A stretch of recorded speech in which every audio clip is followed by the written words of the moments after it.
taking the time to jump on. Oh, wow, that was quick. That's fine. That's fine. Did you start the webinar, Callum? Yep, the webinar started now.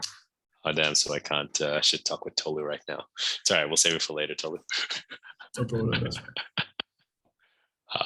How's everything in the office? Are you on your own, or is the rest of the folks there? Everybody's doing what they're doing around. I just found a space that I can sit and talk for a while. So yeah, interruptions during the presentation. Excellent. Yeah, we're looking forward to a pretty good session. Is there another one in the store or in your house? No, remember.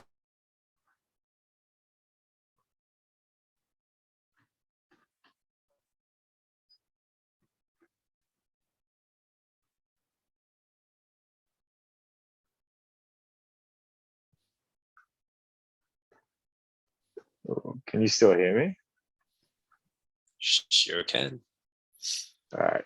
I'm not sure if my screen sharing is working. It is, so you might have to. Yeah, I can share my screen.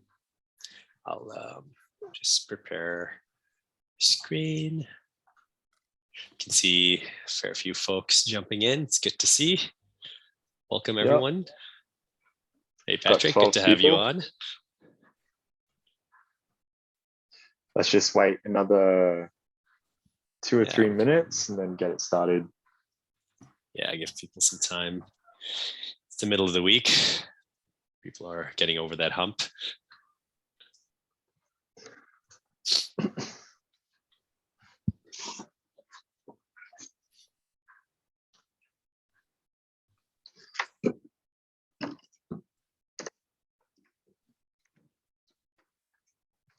Hey, Tolu, have you been following Elon Musk's Twitter buyout news? That's old news already. That was like last 2 weeks. That has gone. Yeah, It's already done. This is true. Yeah. What a crazy world we live in, man. There's billions billions of dollars. They've handed the keys to the kingdom. Yeah. The keys to the kingdom to a madman. Oh man, yeah. Is he going to be a superhero or a supervillain? We'll find out. We'll find out. It's crazy. I'm not sure he's going to have enough money to buy it out anymore after the recent stock market dip. I think he's lost a few tens of billions of dollars. Yeah. Yeah, but these guys tend to always find a way around all this kind of things. I'm all for Elon buying Twitter. Let's do it. Yeah, I mean, there's billions of dollars being spent on Twitter while Nigeria is, struggling to get electricity and security sorted. So we got to try and get some of that Tesla money into Nigeria, like you guys are already doing. Exactly.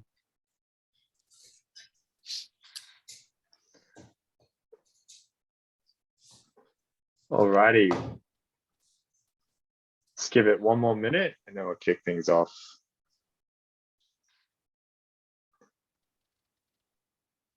You're on screen share, it is. Yep. Start. Everyone can see my screen. Yeah. Perfect.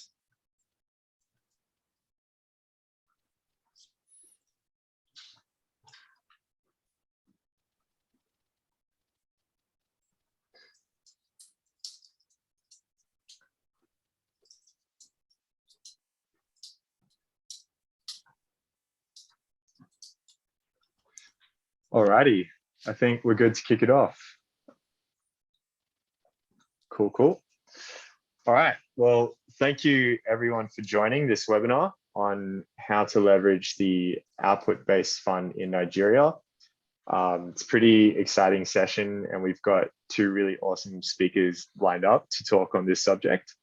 But yeah, we'll basically be covering how the OBF scheme works in Nigeria, how you can leverage it as an energy developer, and how ultimately it's going to help you subsidize your project capex. So without further ado, let's jump in. Could you go into the next slide? Sure thing, boss. Cool. Thanks. Before we get through the agenda, I'll just quickly note to everyone that throughout this entire session, if you have any questions or comments, feel free to throw them in the chat or actually log a question in the Zoom platform. And if you see good questions from other people, feel free to upvote them, and we'll try and cover all the questions by the end of the session. Cool. So to kick things off, I'll introduce the two speakers, and then we'll look at what actually is the NEP OBF subsidy. If you could just go back to the agenda quickly. So it is, yeah. Then we'll look at how the different tiers within the subsidy work. Then we'll look at an example of how a project CapEx is affected with the OBF subsidy.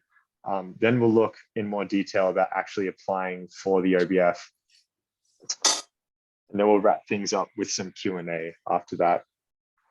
All right, let's jump into the next slide, Idranil. Okay, yeah, Indranil, would you like to take it away from here? Sure thing. Thanks, Callum. So as most of you already know, I'm Indranil from Okra Solar. Hopefully you've all heard of us by now. If not, we got to fix that.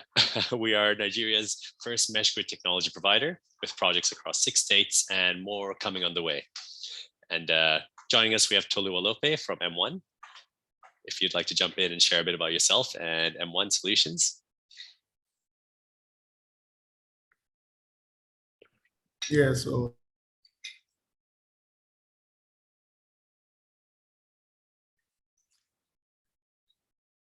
And we've hit internet issues. Yeah, it sounds like Tolu is having some connection issues. Not a webinar being held in Nigeria without a couple of power cuts and internet dropouts. Elon invest in solar and Starlink for Nigeria. Yeah. I think they're hit by a few delays with Starlink. I still haven't gotten my satellite. There we go. He's back. sorry, can you hear me? Yeah. Sorry, I think the internet is really acting up this morning. So like I was saying, my name is Tolu Alope Adeyinka, and I work for M1 Solutions on the business development team.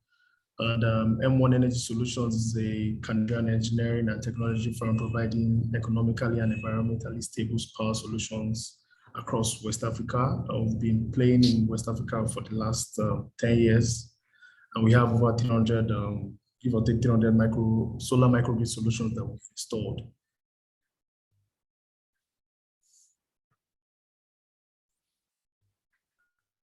And we deal with solutions ranging from energy access, advanced micro. Hello? You cut out there at the end a little bit, Tolu. Just the last bit. Sorry. Where did I stop? I'm sorry, so I can just repeat myself. Where you install solar microgrid, something. Yes, I said we've installed over 300 plus solar microgrids across Nigeria.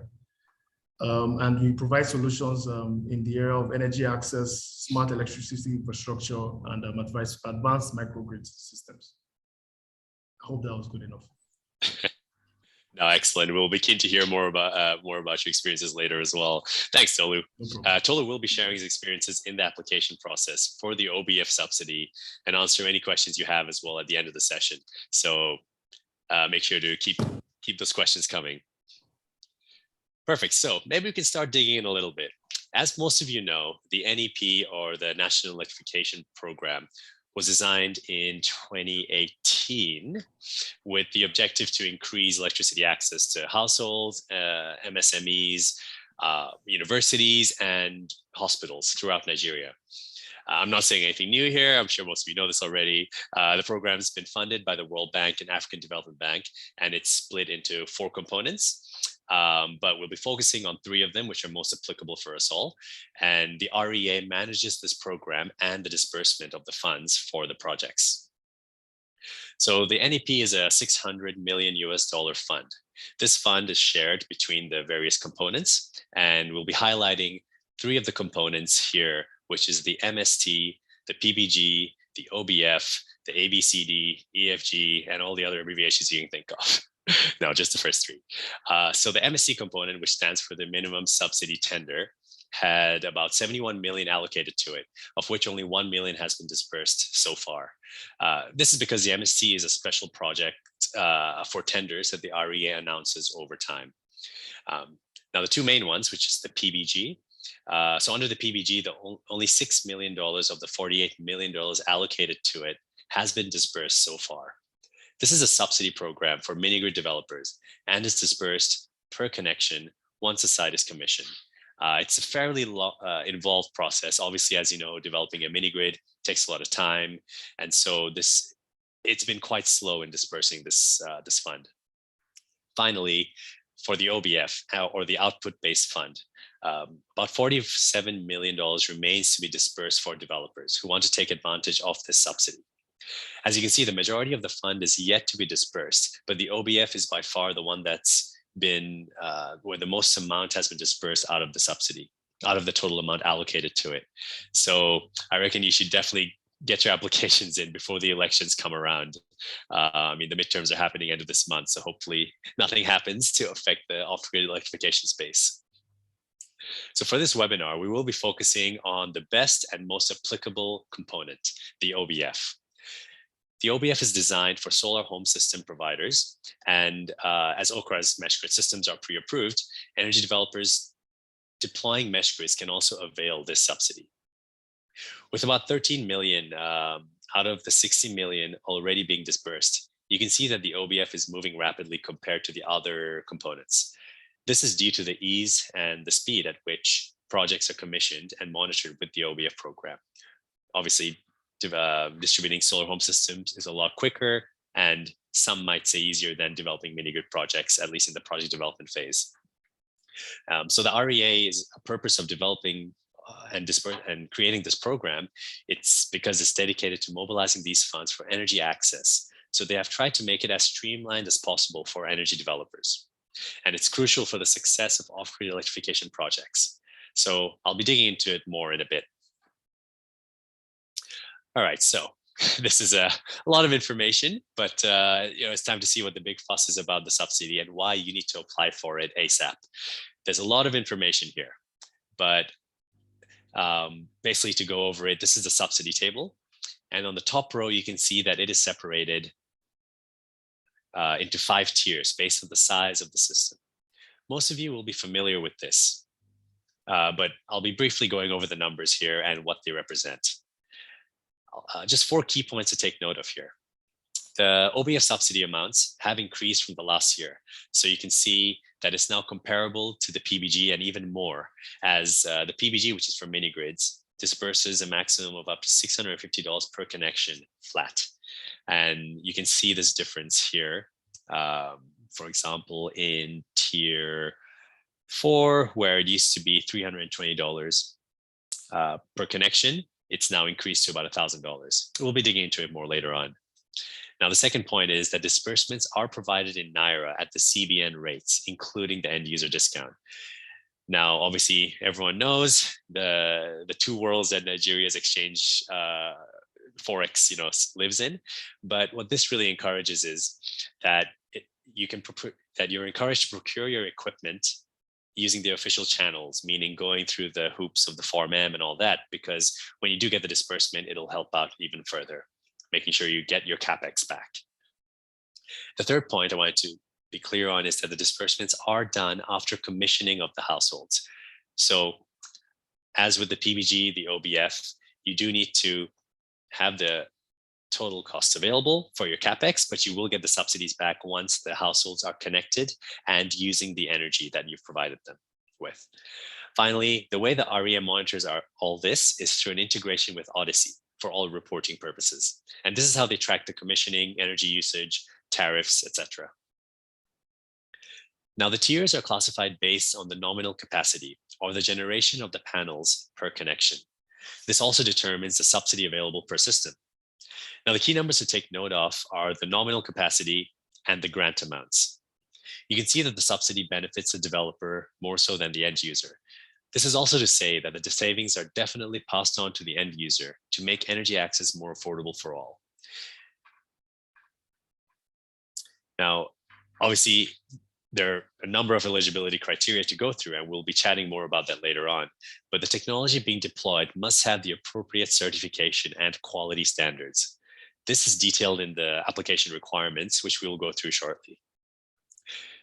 If we chat about the Okra systems, for example, we are designed to take advantage of the maximum subsidy available in Tier 3 and Tier 4.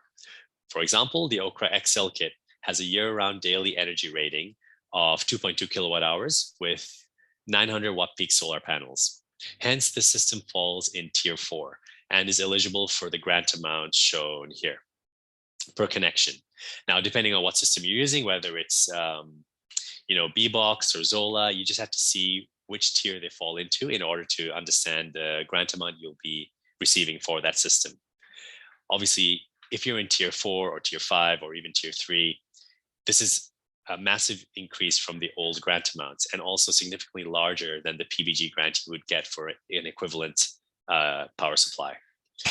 So most SHS systems will fall into one of the above tiers. And as an energy developer, you want to make sure the systems are sized to make the most of the subsidy per connection. We'd encourage you to use the same logic with the technology you're using to see how it affects your model. But this is how it looks with the Okra mesh grids, or OMGs, as we like to call them. Now, in case anyone's wondering why Okra mesh grid systems are eligible for the OBF subsidy, even though we don't necessarily market ourselves as an SHS company, I'll just give a quick refresher on the mesh grid architecture for clarity. Okra mesh grids are essentially modular, high-powered solar home systems that can be interconnected to share power. This means that they can provide reliable power like a fully fledged mini grid. And because Okra mesh grids have been certified with regards to the OBF requirements, they are pre-approved for the OBF, making it easier for developers like yourselves to obtain the subsidy. The mesh grids really bring modularity, speed of deployment, and viable off-grid electrification projects to solar home system and mini grid developers alike. So yeah, let's take a look at how the economics of this works with the OBF subsidy. If we take the XL kits as an example, now, mind you, this is for any other solar home system, the economics still apply, but obviously we're chatting about Okra systems because we don't want to get into trouble with any of the other SHS companies if we're saying the wrong information. So we take the XL kits as an example of a high-powered solar home system. The landed cost, which means the cost of the kit, including the balance of system and delivered to Lagos, is roughly around $1,400. So as it falls under Tier 4, once you've installed the system on the household and they're getting power, you're actually able to submit the grant claim, and the subsidy amount you'll get for this system is about $1,000. What this means is that it reduces the cost of the system to you as a developer to around $300. And developers are able to provide 2.2 kilowatt hours of energy to off-grid households, enabling energy access like never seen before in these communities. With a system this size, households are able to power fridges, farming equipment, and a number of productive appliances. We even have primary healthcare facilities that are running off a $300 capex, providing energy for lights, fans, and even some medical equipment. So let's take a look at how this could scale up to a project in an entire community and how the financials look there. Obviously, as an energy developer in Nigeria, you're driven by social impact as number one, obviously. And then we're looking at the IRRs and your payback period. Now, let's assume that an off-grid community will have a mix of, say, 80% small systems and 20% extra large systems for productive use. What we want to determine is the IRR and the payback period for the electrification of the community. With a mix of these kind of systems, we can see that the average total cost per connection is around $324, including installation, shipping to the site, software, labor, jollof rice, whatever you need. And this is including the OBF subsidy as well. Now, this results, if you take that number into account, and depending on the tariff you're using, it could result in a 4-year payback period with an IRR of around 16%. Obviously, these two numbers are really dependent on any unforeseen circumstances, the last mile logistics or the tariff that you're charging, or a number of issues that could come up in Nigeria. But this is kind of what we aim for. Now, if we compare this to the PBG, which is for mini grids being dispersed at $650 per connection, we are seeing a payback period of up to 15 years and low returns.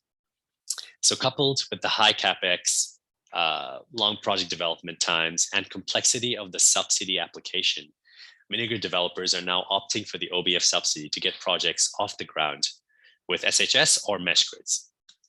So mesh grids really enable companies to provide more flexible installs, get high power out to customers, and also get the subsidy faster than under the PBG. So there's options to consider, both for SHS developers and for mini grid developers who want to install Okra as standalone or in a mesh grid configuration. It is important to note that the scalability of your projects affect the cost per connection, as installation and shipping are more viable in larger volumes. Obviously, it's going to be more viable to install 1,000 systems in an entire community rather than doing 50 systems across 10 communities.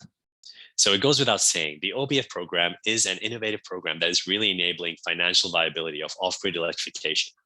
And it is up to you, the developer, to choose the best technology for the community you're electrifying. The needs of every community, every state is different.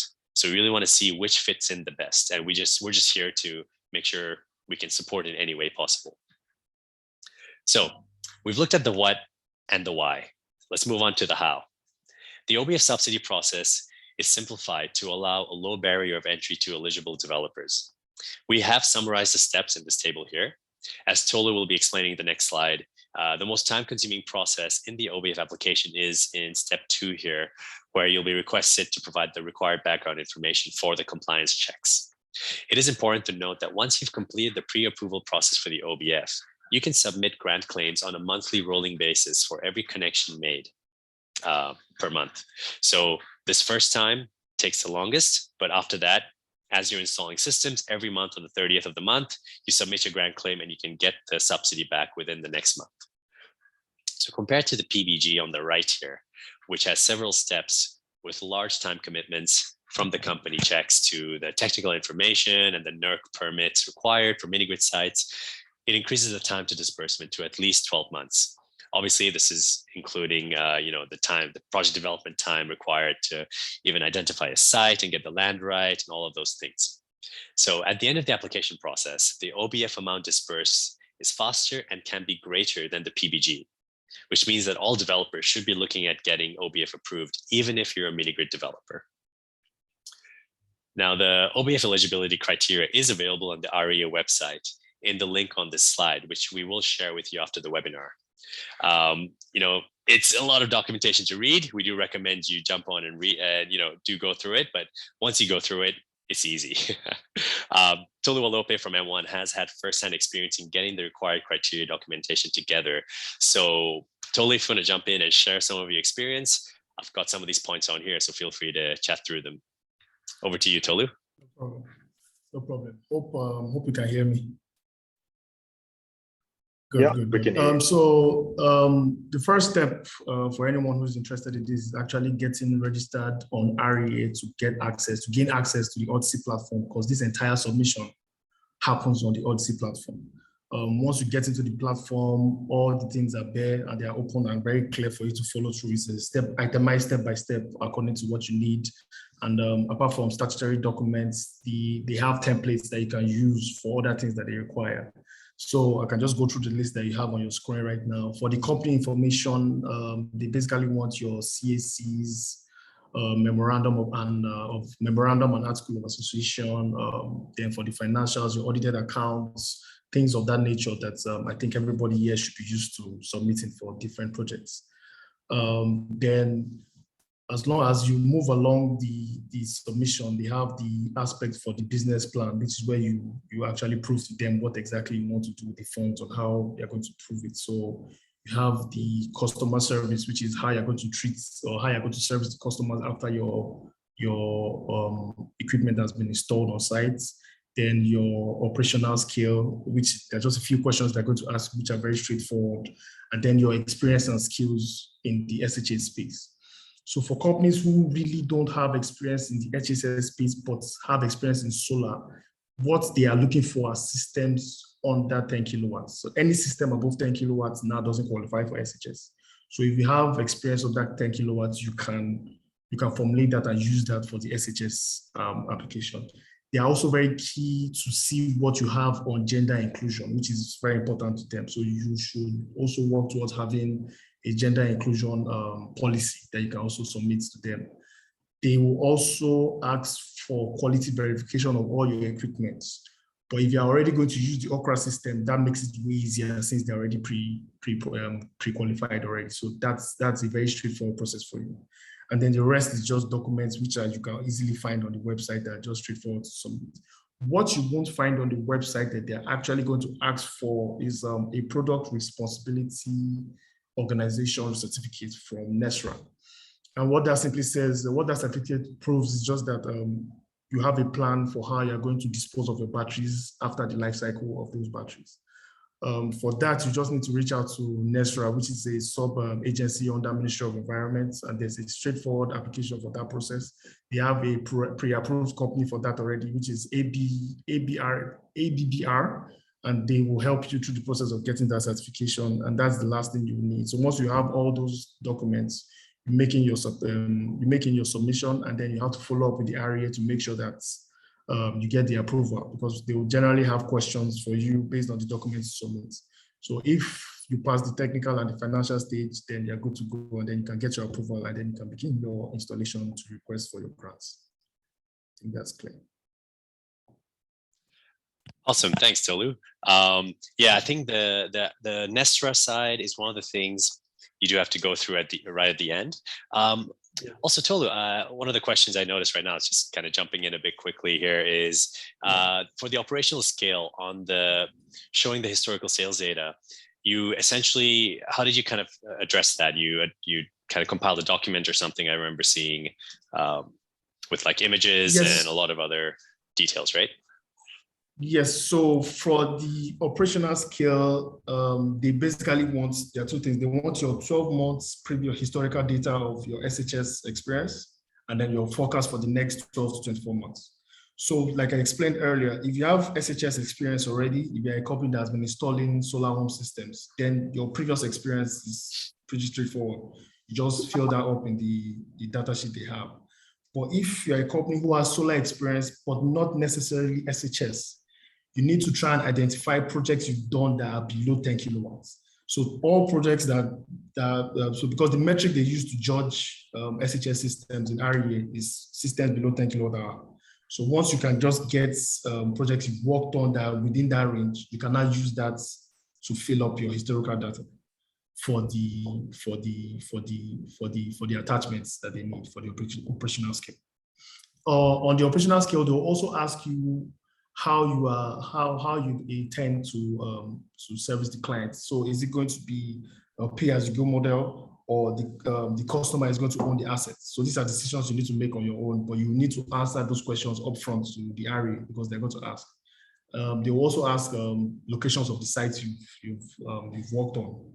So you can also list that, but those are just standard questions they will ask. But generally, you need what is the most important part of that section is your 12 months historical data and your 12 to 24 months forecast for what you are planning on installing.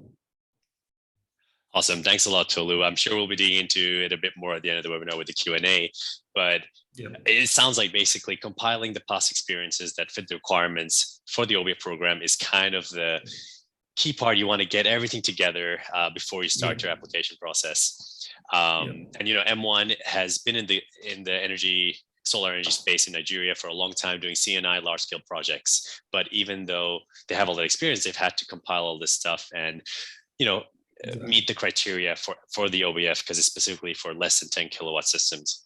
So thanks so much for sharing that. We'll dig into it more later, I'm sure. Perfect. So one of the other things that's, you know, key for the one of the key motivators of getting your OBF application in is the launch of the DART program by Allon and Rockefeller Foundation. A lot of you might have heard of this. It's a really incredible financing, debt financing program providing aggregate procurement for NEP approved energy companies. What that means is that if you're a PBG or OBF, you can apply for it, and the DART program will finance you based on the project, the equipment you want to procure, and the terms are incredibly favorable with 6 to 7% interest rate with in Naira, up to $1 million available per project in debt for selected projects. And Okra is working closely with Allon in catalyzing this fund as well for large-scale mesh grid projects. So if you're interested in learning more, we have included a one-pager in the link on this slide in the data room as well. Perfect. So to summarize, Callum, did you want to jump in here, or? Oh, it's okay. You can take this one. I'll jump in next. Awesome. So to summarize, what have we gone to so far? We've introduced the OBF subsidy that most of you already know and what it's all about. We've made a case for financially viable off-grid electrification projects. We've compared the benefits of the OBF and the PBG, illustrating the advantages of the OBF to both SHS and mini-grid developers. And our VIP guest, Tolu Walope from M1, has shared his firsthand experience throughout the OBF process. So, really, if there's one thing you can do to help push Nigeria's electrification goals and bring power to the people, is getting started on your pre-approval for the OBF. I mean, it's not that hard to get some documentation together. Easier said than done, as Tolu will attest to it, but this is really only step one. On a separate note, if you are already OBF approved and are wondering how you can add Okra mesh grids to your OBF approval, hit me up and I can help out. We're working really closely with the OBF component team and the PMU to make sure, our partners are having are smooth sailing through the application process. And if you want to find out more information on how you can use Okra mesh grids as a new OBF applicant, also reach out to us and, we'll be happy to help. Over to you, Callum. Cool. Thanks, Indranil. So before we jump into the Q&A, I'll just briefly go over the next steps here. So we'll send out a data pack after this webinar to all attendees. And if your colleagues have missed it as well, they'll be able to view all of the information. We'll be including a PDF copy of this deck with links included. We'll also be sending out a recording of the webinar, links to applying for the output-based fund through the REA portal. And we'll also throw in some extra reading materials supplementary to the application process. And finally, we will send out an inquiry form to see if we can give further support to any of you who plan to deploy technology under the OBF scheme. So yeah, as Indranil and Tolu mentioned, this OBF scheme is truly innovative, and it's structured in a way that really incentivizes getting power to the people in Nigeria. So yeah, just wanted to wrap things up and say we're extremely excited as a company to support this entire ecosystem, because we just want to see people get access to energy and access to all of the opportunities that we have in the modern world. So yeah, it's really important for us, and we'll try and be there with you along the way. So I think for now, we can jump into the Q&A as they come through in the comment section or through the Q&A module in Zoom.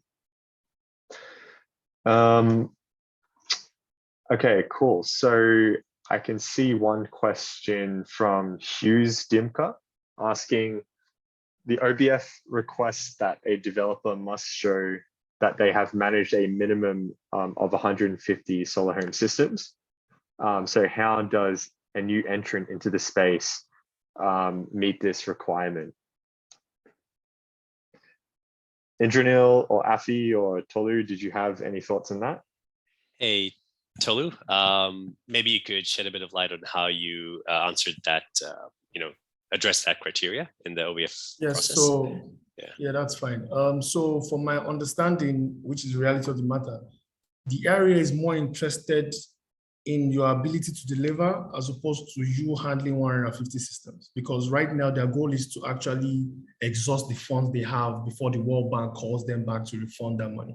And right now they've not even spent up to 20% of that entire fund. So right now they've, on paper, yes, they're asking for someone who has experience with over 150 systems.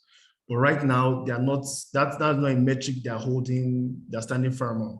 They rather judge your technical ability to deliver than your experience of 150 systems. So for us, what we did was, like I said, what they rated as a SHS system was systems under 10 kilowatts.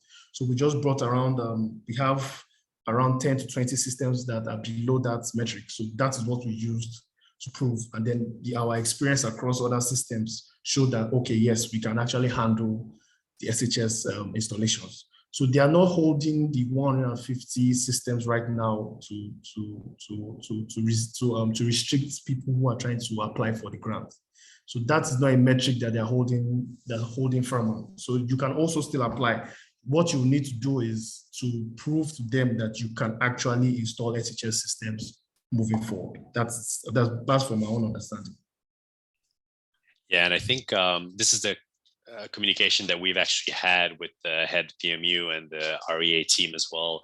And I think Tolu touched on a really important point. The REA is really dedicated to dispersing these funds. And as you mentioned, the World Bank, because they do their evaluations, right? And if they're not dispersing these funds, that means they'll get a smaller budget or they'll get the funds back. And that's going to be detrimental to Nigeria as a whole. So the ways that we've kind of clarified on the way to address the 150 systems per month is actually also that they will see the size of the system. So if you're doing, say, a larger system, they will actually split that up and divide it by their smallest tier and see how many that actually adds up to be. Basically, all of that is to say that the REA is being quite flexible with these kind of terms. And best way to find out is to submit your application and to prove that, and to just illustrate that you have the technical capability and the operational capability to, energize these communities. I hope that answers your question, Hughes. Cool. Thanks, Indranil and Tolu. Just very comprehensive answer there. Next question is coming in from Chris, who asks, can Okra's experience across Africa be used as proof of experience? I presume you mean for the developer who is applying for the OBF. I think I can direct that question to either Indranil or Afnan, if you're on the call. I can jump in. Yep. So there's two parts of the application process, which you'll already know, is they will request some information on the technology provider, which is Okra Systems. And as Tolu's, used our documentation and all that, and some other developers have submitted using our past experience, that is applicable.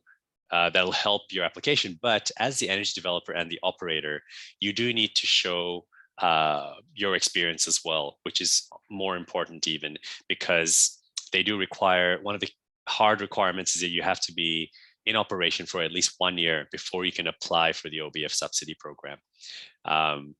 Yeah, Tolu, does that kind of summarize the response to that question, do you think? Yes, that's very clear, yes. Yep. I hope that helps, Chris. Cool. Next question is, are all energy companies qualified for this grant or just Okra? I can jump in here. So for the OBF subsidy, as an energy developer, or if you're a technology company, meeting the criteria, you can apply for it if you meet the qualification requirements, which is, I think, in this eligibility criteria. This is a summary, but the documents in our data room. The reason Okra, we're actually supporting this OBF process, it's not just to show that Okra systems are eligible, but other SHS companies, technology providers like Bbox, and Zola and all that are also being used. Developers are using those technologies and getting the OBF subsidy for them as well. So while Okra is eligible, there's other technologies that are eligible as well. Now on the technology side, the key things to note is you need to have the lighting, the global lighting electrical certifications. If you're using our technology, you have to have certain warranties, certain data sheets, and all of that kind of information. So before you choose the technology that you're going to be using, you want to make sure that the technology provider has all these certifications and requirements before you submit for the OBF. Yeah. Okay, cool. I hope that answers your question, Temi Lalua. Another question came in from Dr. Patrick Agassi. Sorry, I hope I pronounced that correctly. He asks, by what date does the funds need to be dispersed? Hey, Patrick, thanks for that question.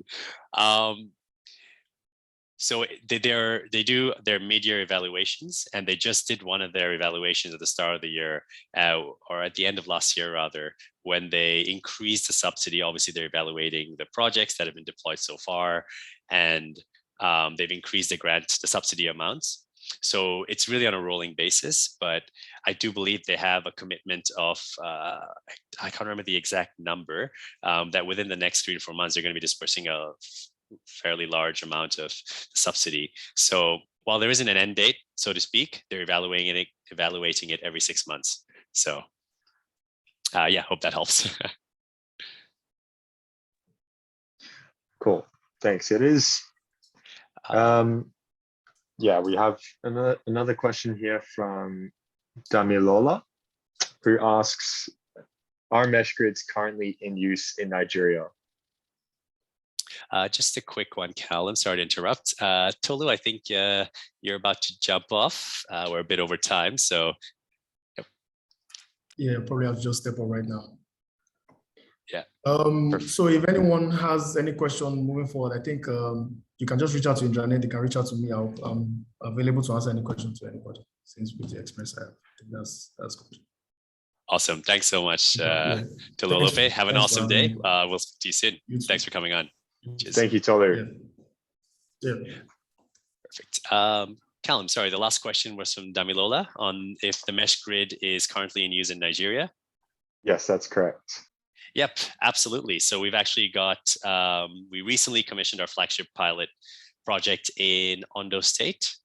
We've energized 99 households and 1 primary healthcare facility. And they're currently going through the process to get the OBF subsidy for it as well. So yeah, let us know if you want more information. Submit the form that we'll be sending out to you after this, and we can chat further then. Cool. We have another question that asks, the sales forecast for 2 months. Should the sales forecast for 2 months show that you can deploy 150 solutions per month? Yeah, so this is something that, as Tolu mentioned, the REA is quite flexible on. They want to see your capabilities. And so they want to, the REA in your application, they want to see your forecast over the next 24 months. And so what you want to show is, there's a spreadsheet essentially that you have to fill in. And you can skew the installations at the end of the 24 months or at different periods, but it needs to accumulate to around that number. And it's really just to get your application in, because they will be responding and asking you more questions on your deployment plans. So really, there's no solid answer on that, aside from really proving that you're able to deploy SHS systems as a whole, rather than hitting those targets on a hard, hitting those hard targets rather. Sorry, hope that answers your question, Chris. Cool. And in a similar fashion, someone asks, they have asked, can the OBF be claimed for installations done in the past 3 months? Yeah, so really important to note here, you can claim installations done in the last 3 months only if you've already had your pre-approval. So this first step of pre-approval is key in order for you to get the grants, the subsidies, right? So say if you don't have your pre-approval now, but you've installed 5,000 connections before today in the last 3 months, those will not be eligible. But say you've got your pre-approval and then you've done 500 installations or 5,000 installations, and then after 3 months, you're like, oh, hey, by the way, we forgot to, weren't able to submit our grant claim for those last 3 months. That's fine. So the pre-approval is really important. Cool. Thanks, Indranil. I see you've actually got one hand up from Suraj, so I'll just quickly bring him into the call as well to see what he has to say. Hey, Suraj. Suraj, did you want to say something? You should be able to speak.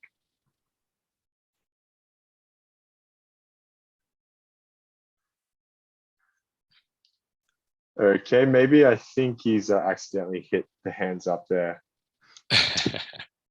But yeah, that's all right. So we're running. Oh no, actually we're on time. That's all good. We have another question from Ato. He's asking, in the instance that you have used company A to execute a project under the REA, but now you want to switch to company B, how would that play out? Thanks, Ato. By using company A and company B, do you mean as a technology provider or as the energy developer? If you're referring to using company A, say, you used Zola systems, for example, and now you want to use Okra systems, in the OBF application, you can actually add multiple technologies that you want to deploy. Once you've done the pre-approval and you've done, say, deployments and gotten subsidy for one system already, it's actually quite easy to add on another technology provider to your OBF application. Now, if you're talking about as an energy developer, so say you're on the legal space, like your company name is, Off-Grid Energy Solutions, and then you want to change your company name to Potato Solar Solutions, then I think that's more of a legal gray area, which you'll probably have to chat to your team and talk to the REA folks about it. But I imagine there's some way to do a joint venture and make sure that both companies are eligible for the grant and the experience passes over. But that's something worth taking up with the REA team. Hope that answers the question, unless it's totally different to what you're referring to, and I did understand it.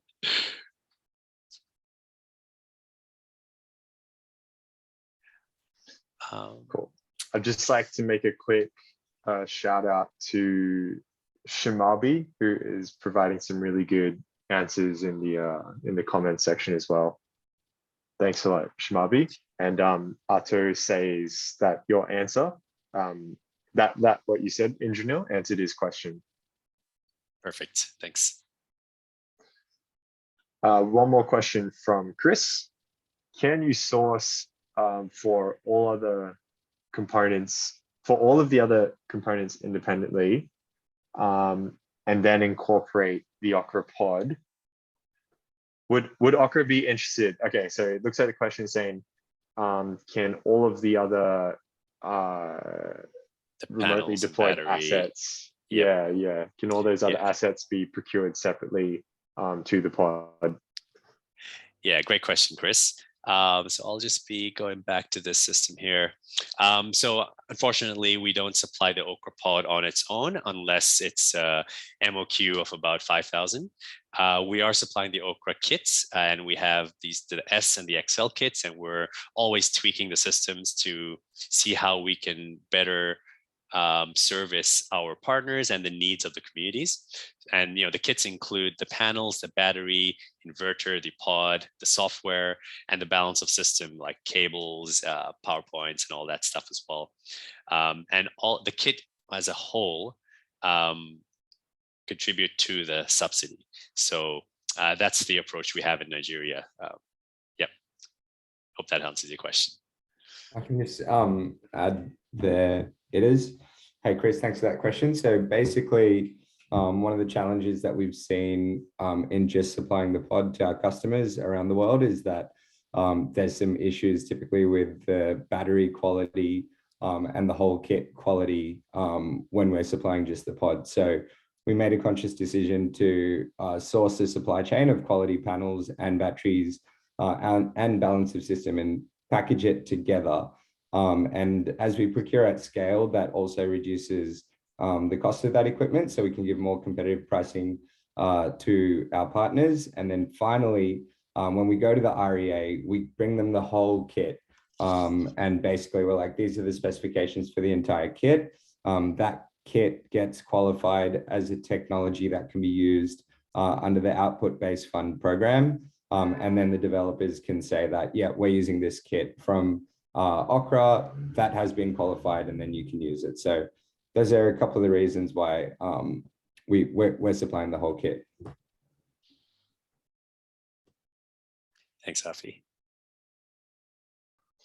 Cool. And I can add some color there. Personally, I've spent a lot of time in China, and I can attest to the fact that not all batteries especially are created equal. There's a lot of variance in the quality, in the engineering integrity that goes into them. So that is why we've invested a lot of time in actually building that very solid, robust supply chain of high quality materials, because you simply, it's just not easy to pull dead batteries out of last mile communities. So we want to ensure all the assets going out there are of the highest standard possible. Yeah, it's definitely worth going with, there's a reason certain brand names like, Okra or B-Box, Rozola, or other SHS companies that are actually have good reputation are worth supporting, because they do all the testing, they have the supply chain set up, they're in the field, rather than, mixing and matching different parts. Perfect. Cool. Yeah, I think that's all for now. There was a question, I think, from Chris as well, but I think it's been answered in the chat around the typical turnaround time for submission of claims to payments. I'll just address that quickly again. The first time, obviously, for the pre-approval takes a bit of time. You'll have lots of back and forth with the REA team, but they're quite responsive, and it can take up to 2 months, provided you have all your documentation together. But once you do that, it's, the next time, every time you submit a grant claim, say every month, it's on a monthly basis, you'll get the subsidy back within a month. So that's the typical turnaround time there.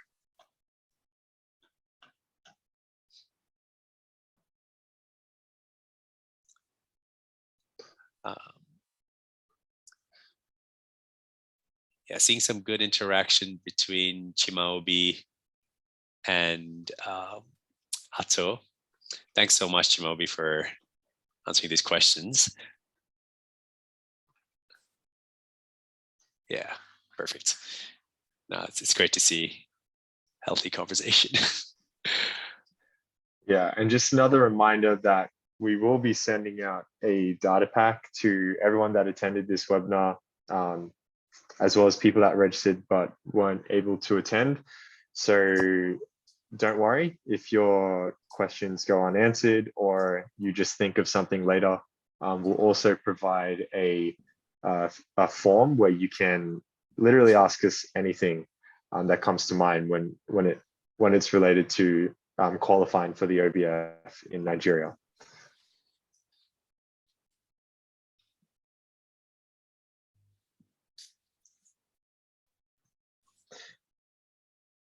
Okay, unless anyone has any further questions, I think we have gone within time and we don't want to keep this thing rolling unless there's anything pressing. So yeah, I guess we can wrap it up. Pienjanil. Excellent. Really appreciate everyone jumping on. Hope it was informative. Hope everyone's excited to get their submissions in and start serving all the technologies available, and making sure that you're developing viable off-grid electrification projects. Do let us know if you're interested in using Okra mesh grids, or just want to learn more about the OBF subsidy, or just want to have a chat with any one of us about how hard it is to source batteries in China, or how to cook curry or something, we're always online and available to chat. Looking forward to hearing back from you guys on the surveys. Cool. Nice Thanks one. everyone for attending. And yes, just to quickly answer one last question coming from Peter. Yes, Peter, we will be sharing the slide deck. We'll be sharing a recording of the webinar and a few other relevant reading materials that will help you out. So don't worry about that. Nice one, everybody. All right. Have an amazing day, everyone. Stay safe out there, and we'll speak to you guys in the next webinar. Thanks. Let's Bye. energize more households. Cheers. Cheers, guys.